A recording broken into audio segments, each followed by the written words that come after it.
2017년도에 집을 갖다 두 채를 샀었어요. 제가 직장에서 잘 나가고 있었기 때문에 내가 뭐 굳이 뭐 이거. 근데 와이프가 주장해가지고 와이프 뜻으로 굽혀줬어요, 제가. 그러니까 제가 제일 잘한 게 와이프가 이렇게 재테크할 수 있도록 뜻을 굽혀준 게 제가 제일 잘한 거예요. 근데 그렇게 그때 안 굽혀주고 자기 주장이 강하게 했던 사람들 중에 후회하는 사람이 많아요.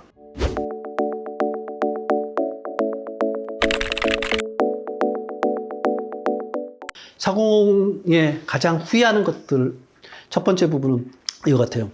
아, 그때 재테크를 할 걸. 아, 그때 이걸 했으면. 저는 이제 재테크를 잘했다고 말씀을 드렸잖아요. 재테크를 잘해가지고 제가 40대 2017년도에 집을 갖다 두 채를 샀었어요. 이것 때문에 와이프하고 저하고, 와이프는 하자였고 저는 제가 직장에서 잘 나가고 있었기 때문에 내가 뭐 굳이 뭐 이거. 근데 와이프가 주장해가지고 와이프 뜻으로 굽혀줬어요, 제가. 그러니까 제가 제일 잘한 게 와이프가 이렇게 재테크할 수 있도록 뜻을 굽혀준 게 제가 제일 잘한 거예요. 근데 그렇게 그때 안 굽혀주고 자기 주장이 강하게 했던 사람들 중에 후회하는 사람이 많아요. 그래서 재테크는 시기가 딱 있는 거죠. 아까 말씀 마음. 그때 꼭 해야 될 시기가 딱 있어요. 이때 재테크를 안 했던 사람들이 후회를 하는 경우들이 많습니다. 두 번째 후회는 자기가 뭔가 일을 하고 싶었을 때가 있었어요. 저 같은 경우는 이 일 외에 다른 일을 갖다가 40대에 하고 싶은 게 있었어요. 그때 사실은 포기를 했었어요. 왜냐면 직장 그냥 다니면서 내가 이 회사에서 대표이사까지 해야지 뭐 이런 생각 때문에 그때 하고 있던 집을 놓았는데 지금 그때 나왔어야 된다는 생각을 가끔 해요. 뭐 지금의 삶이 나쁜 건 아닌데 그때 나왔다 그러면 내가 진짜 일을 놀이처럼 지금 하고 있을 텐데. 근데 이런 후회를 갖다가 지금 4050 지나고 나신 분들 중에 많이 해요. 아, 내가 그때 하고 싶었던 이 일 그냥 할 걸. 내가 이거 진짜 가장 좋아했던 일인데 이런 후회를 하는 분들이 있어요. 그래서 이런 후회를 하지 않도록 내가 진짜 하고 싶은 일이 있다면 하시는 게 좋습니다. 그리고 세 번째 후회가 뭐냐면 아, 그때 내가 글쓰기를 좀 했으면, 내가 그림을 좀 그렸으면, 내가 그때 음악을 좀 했으면. 그러니까 취미라고 흔히 말하잖아요. 취미가 뭐냐면 나를 개발할 수 있는 가장 좋은 수단이에요. 제 아는 선배 중에는 취미가 등산하시는 분인데 등산하면서 등산했던 기록들을 갖다 사진으로 남기고 글을 써놨던 걸 가지고 지금은 그 등산과 여행에 대한 전문가로 해서 지금 그렇게 활동하고 계세요. 그러한 자기 개발을 40에 내가 왜 안 했을까? 이런 후회하시는 분들이 많이 있더라고요. 그래서 정리해서 말씀드리면 재테크를 40에 내가 안 했던 걸 후회하는 것들이 있고, 그래서 돈에 대한 후회, 일에 대한 후회, 그리고 내 취미, 내 스스로를 개발할 수 있는 취미에 대한 것들을 안 해봤던 후회, 이 부분들을 되게 많이 하시더라고요.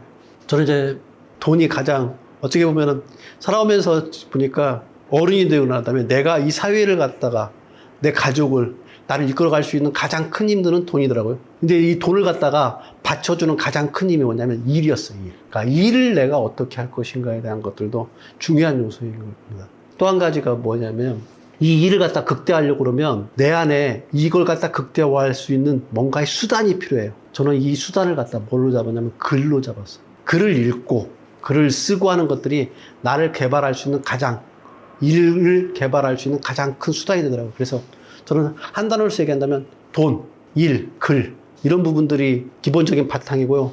이걸 갖다가 더 부각시키고 더 탄탄하게 받쳐주는 게 뭐냐면 체력이고 시간을 반복하면서 얻을 수 있는 구력이고 사람 사이의 관계를 갖다가 만들어낼 수 있는 자력, 이렇게 해서 6가지의 힘들을 가지고 있었을 때 그 사람은 훨씬 더 빛나는 삶을 살아갈 수 있을 것 같습니다. 그래서 육각형 인간이라고 저는 표현합니다. 이런 육각형 인간이 되었을 때 여러분들이 4050에서 6070으로 넘어가고 그 나머지 인생에 대해서 탄탄한 자기만의 삶의 구조를 갖다 갖출 거라고 저는 생각합니다.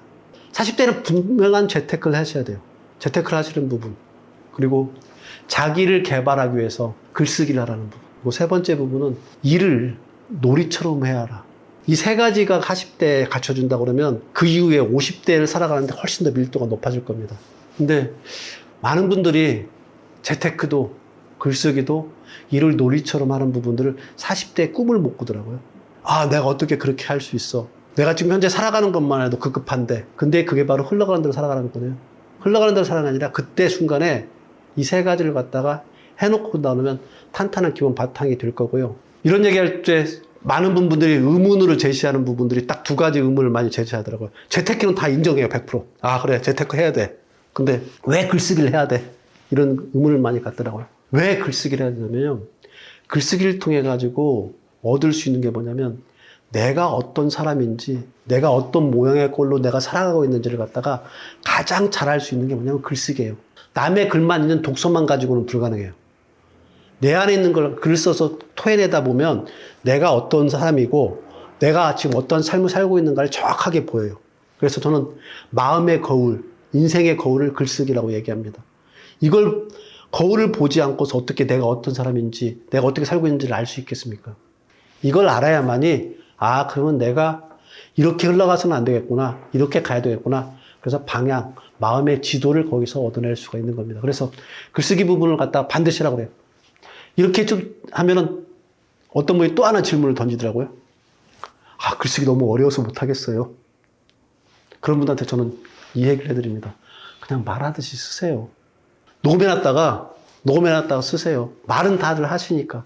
이걸 갖다 반복해 가다 보면 글이 글답게 전환되는 과정들을 금방 만들어낼 수 있습니다. 그러니까 말하듯이 쓰는 방법을 통해 가지고 글쓰기를 지금 당장에 시작하시면 여러분들이 글쓰기를 통해서 자기 개발을 확실하게 할 수 있습니다. 두 번째 부분, 또 의문을 갖는 게 일 지겨워 죽겠는데 어떻게 일을 놀이처럼 해요? 이런 얘기를 하더라고요.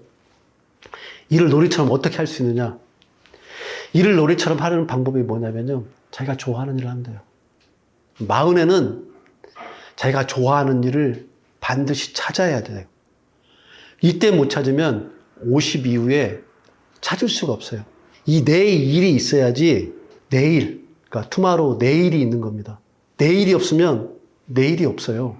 일을 놀이처럼 하다 보면 거기서 무슨 일이 벌어지냐면 성과를 만들어낼 뿐만 아니라 창의적인 일들을 다 거기서 만들어낼 수 있어요. 21세기를 살아가면서 20세기 때는 창의적인 일이 필요 없이 누구한테 주어진, 누가 강요된 일을 갖다 잘하면 끝났어요. 근데 지금부터 살아가시는 분들은 창의적인 일이 있어야만이 살아갈 수가 있습니다. 이런 유튜브를 찍는 것도 마찬가지예요. 이 유튜브에 대한 것들도 창의적으로 만들어낼 수 있는 사람들이 유튜브에 구독자가 늘어나고 다 만들어지는 겁니다. 이런 창의성이라는 거 어디서 나오냐면 자기가 좋아하는 일을 할 때 대부분 다 나옵니다. 그래서 일을 놀이처럼 할 수 있는 부분들, 두 번째 부분들 굉장히 중요해요. 이걸 두 가지를 갖다가 놓치는 경우가 많은데 이 두 가지 부분을 반드시 좀 가져갔으면 좋겠습니다. 이 세 번째를 다시 정리해서 말씀드린다 그러면 첫째 부분 재테크, 두 번째 글쓰기, 세 번째 일을 놀이처럼 해라. 이 세 가지 부분은 마흔에 꼭 하셨으면 좋겠습니다. 이렇게 마흔을 하고 나면 시운에 되면은 이렇게 한다고 해도 대부분 다 49.3세에 퇴직을 하게 돼요. 퇴직을 하게 되면 무슨 일이 벌어지냐면 직장 생활을 했을 때는 없어서 사용하지 못했던 시간들이 갑자기 한꺼번에 다 밀려옵니다. 퇴직하고 나면 24시간이 온전히 나한테 와요. 이렇게 시간이 오면은 처음에 진짜 당황스러워요. 저도 딱 퇴직하고 나니까 내가 지금부터 뭘 해야 되지? 뭐 내일 모레 문제가 아니라 오늘 하루를 내가 뭐 해야 될지 하나도 모르겠더라고요. 그만큼 시간이 무거운 짐처럼 나한테 다가오더라고요. 이 시간의 무거운 짐들을 갖다가 해결하기 위해서 가장 좋은 방법은 전 두 가지를 얘기해 드립니다. 첫째 부분은 뭐냐면 하루의 좋은 습관, 루틴이라고 표현하죠. 이 루틴을 가지고 있는 사람과 안 가지고 있는 사람이 하루를 어떻게 사느냐가 질이 완전히 달라져요. 저는 그래서 퇴직하자마자 바로 뭘 했냐면요. 5시에 일어나서 5시부터 산책을 하고 산책을 갔다 와서 김훈 작가의 글을 필사하고 난 다음에 입에 물고 낭독을 하고 낭독하고 난 다음에 글쓰기를 하고 글쓰기 끝나고 나면 우리 한국어 이외에 다른 언어를 갖다 배우고 싶어서 영어 공부를 하고 이렇게 하면 5시부터 10시까지 시간이 거의 짝 짜여진 루틴대로 흘러갑니다. 이 시간을 딱 보내고 나면 나머지 시간들은 자연스럽게 나한테 와요. 이 좋은 습관, 흔히 이제 좋은 습관을 넘어서 저는 이제 리추얼, 의식이라고 하는데 이런 의식을 치르고 나면 하루의 시간이 온전히 나한테 옵니다. 이렇게 돼야만이 내가 시간을 내 편으로 만들 수가 있게 되는 겁니다. 미리 언제 하시냐면요. 마음부터 해오시다 보면 50에는 그게 몸에 체질화됩니다. 이렇게 했을 경우에 시간이 나의 편이 된다는 부분들이 첫 번째 부분이고 두 번째 부분은 몰입을 하셔야 돼요. 저 같은 경우는 지금 글쓰기라면은 한 3-4시간 동안 시간이 어떻게 갔는지 모르게 그래서 심리적인 시간이 내 편인 거예요. 하루에 루틴에 의해서 리추얼에 의해서 시간을 보내고 난 다음에 심리적인 시간을 갖다 통제할 수 있는 몰입을 할 수 있는 일들이 있다고 그러면 그 하루의 시간은 온전히 나한테 다 오는 겁니다. 이렇게 하다 보니까 내 시간들이 내 편으로 돼서 내 우군이 돼가지고 나한테 지원해 주기 때문에 그래서 퇴직 이후에 지금 5년 동안에 1년에 한 권씩 책을 내서 저 지금 5권을 책을 냈습니다. 이렇게 할 수 있는 힘은 어디서 나왔냐면 좋은 습관과 어떤 일에 몰입이 가져다 준 그 성과입니다. 이렇게 안 하면 어떻게 되냐면요. 그 시간들을 갖다가 시간의 노예가 돼가지고 어떻게 되냐면요. 타인에게 의존하는 사람이 돼요. 퇴직 이후에 그런 사람 많아요. 점심시간 때쯤엔 전화 와가지고 점심 같이 먹자. 점심 가서 먹으면 뭐 하냐면요. 술 먹어요. 술 먹으면서 과거에 지난 얘기를 갖다 강요해요. 이게 뭐냐면 타인에게 의존한 인간이 된 거예요. 시간을 내가 통제할 수 있는 힘들이 없기 때문에 벌어지는 일이라 50에 퇴직하고 난다면 시간을 통제할 수 있는 힘들, 그건 좋은 습관과 몰입이기 때문에 이걸 가져야 됩니다. 그리고 50 이후에 또 한 가지가 더 필요한 부분이 뭐냐면 몸이 자꾸 힘이 없어져요. 그래서 체력이 바탕이 되어야 됩니다. 체력이 왜 중요하냐면 체력을 흔히 건강한 거로 생각하는데 그게 아니라 경쟁력이에요. 미생이라는 드라마에서 그런 얘기를 하죠. 승부처에서 네가 승부를 갖다 끝까지 견디지 못하고 중간중간에 될 대로 돌아가는 식으로 포기하는 것들이 왜 그러냐면 체력이 없기 때문에 그런다. 우리가 퇴직 이후에 뭔가를 하다 보면 자꾸 체력이 떨어지는 사람들이 대부분 특징이 뭐냐면 쉽게 포기해요. 내가 이걸 할 수 있을까? 그래서 쉽게 포기하는 일들이 벌어지기 때문에 그런 것들을 포기하지 않고 지속할 수 있는 힘, 그 체력을 갖다가 길러놔야 돼요.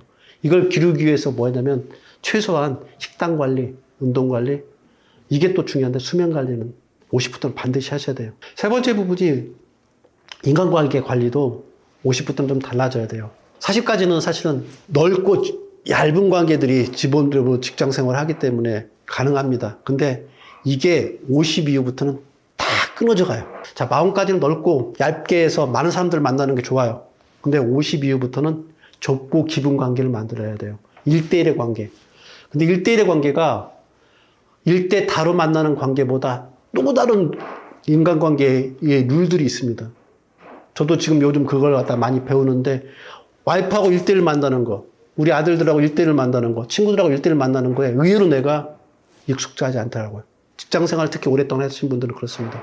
그래서 1대1의 관계를 익숙하게 만드는 인간관계를 갖다가 만드는 부분부터 50대 해놔야지, 그래야지 60대, 70대 외롭지가 않아요. 외롭지가 아니라 우울하지가 않아요.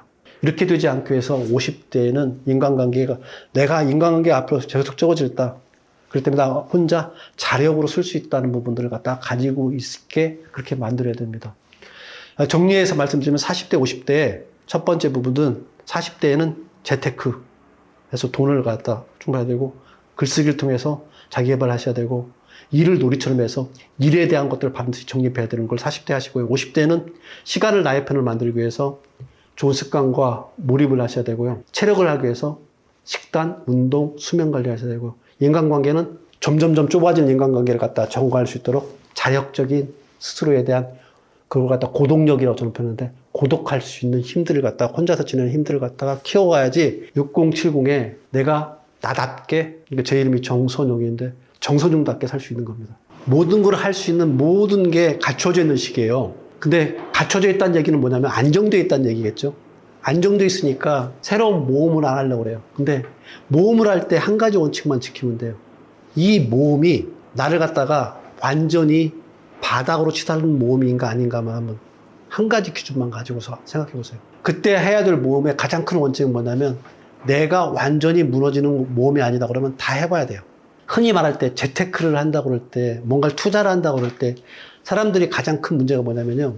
이거가 안 되면 내가 무너질 수 있다는 걸 갖다 아는 것들을 투자하는 것들은 그거는 하면 안 돼요. 사고공에 특히 하면 안 돼요. 사고공에 글쓰기를 한다고 해요. 글쓰기 하는데 시간이 노력이 많이 들어가요. 이 글쓰기를 한다고 할 때 그 사고공에 그때 글쓰기를 했다고 해서 자기 삶이 완전히 무너질까요? 안 무너져요. 진짜 이런 거 투자 한번 해보세요. 나 40대 때 나는 이번 연도에 한 200권의 책을 읽겠다. 200권의 책을 읽으면 이틀에 한 권씩 읽어야 돼요. 이건 투자예요. 자기 자신한테 투자하는 거예요. 이런 투자는 과감하게 하세요. 거기에 또 한 가지 투자한다면 일. 내가 좋아하는 일이 무언가를 가지고 그 일에 과감하게 투자하세요. 그렇게 하는 부분들은 결코 여러분들의 인생을 갖다가 바닥으로 치닫게 하질 않아요. 여러분들이 바닥에 치닫가는 건 뭐냐면 그런 것들이에요. 리스크가 나를 갖다 완전히 무너뜨릴 수 있는 거. 예를 들어서 설명을 드린다면 고속도로를 갈 때 고속도로를 갔다가 150km 달려가가지고 간다 그러면 조금 빨리 갈 수 있어요. 근데 150km 달려가서 추월사선으로 달려가다가 무슨 일이 벌어질 수 있나요? 사고 나면 자기가 가고자 하는 목적지에 영원히 못 가는 일이 벌어집니다. 그러니까 투자는 한 가지 원칙만 지키시면 돼요. 내가 이걸 해서 내가 완전히 바닥으로 떨어질 게 아니라 그러면 투자를 하세요. 그런 기준을 가지고서 40대, 50대 멈칫거리지 마시고요. 여러분들 인생이 가장 젊은 나이가 그때이기 때문에 그때 과감하게 투자를 하시면 됩니다.